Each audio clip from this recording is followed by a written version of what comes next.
Hello বন্ধুরা, গ্রামের রান্না পিয়ালির সঙ্গে সকলকে স্বাগত জানাচ্ছি। আজকে সর রুটি করব খুব সহজভাবে। তাহলে কিভাবে করলাম চলো দেখে নেওয়া যাক। এখানে দেখো দুটো রুটি নিয়ে যাচ্ছি।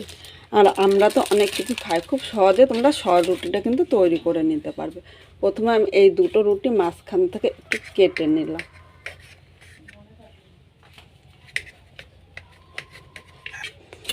এই দেখো এইভাবে কেটে নিলে একদম সমানভাবে কিন্তু রুটিটা কাটা হয়ে যাচ্ছে।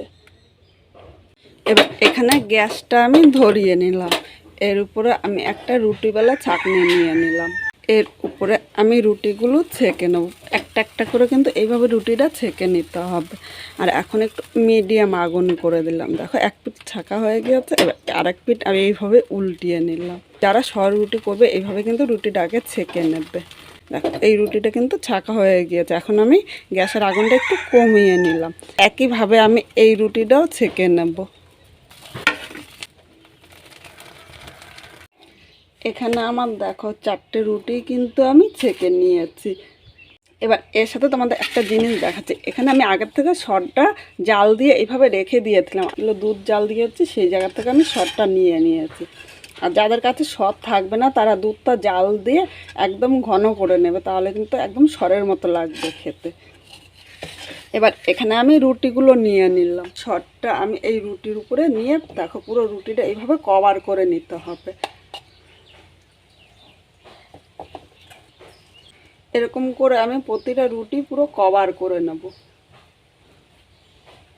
সকালবেলা খুব জলদি যদি হাতে সময় না থাকে এই সর রুটি কিন্তু দুর্দান্ত লাগবে। এইভাবে কিন্তু স্কুল টিফিন বা কলেজেও করে নিতে পারবে।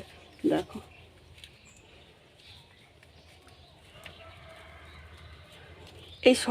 এই সরের মধ্যে আমি কিন্তু এখনো চিনি দিইনি। যারা চিনি ছাড়া পছন্দ করো এইভাবেও খেয়ে নিতে পারো। কিন্তু কয়টা রুটি আমি সর দিয়ে ভালো করে কভার করে নিয়েছি। এবার এর উপর দিয়ে দুটো রুটির উপরে আমি চিনি দেবো, আর দুটো রুটি আমি এমনি রাখবো।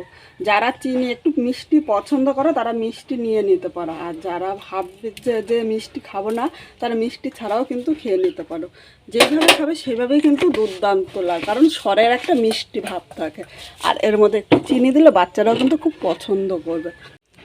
আজকে খুব সাধারণভাবে এই সর রুটিটা তৈরি করলাম। তোমাদের কীরকম লাগলো অবশ্যই কমেন্ট করে জানিও। আর নতুন কোনো বন্ধু ভিডিওটি দেখতে আসলে ভালো লাগলে একটা লাইক, শেয়ার ও কমেন্ট করো, সাবস্ক্রাইব করে পাশে থেকো, যাতে নতুন নতুন ভিডিও আপলোড করলে সবার আগে নোটিফিকেশন আপনার কাছে পৌঁছিয়ে যায়।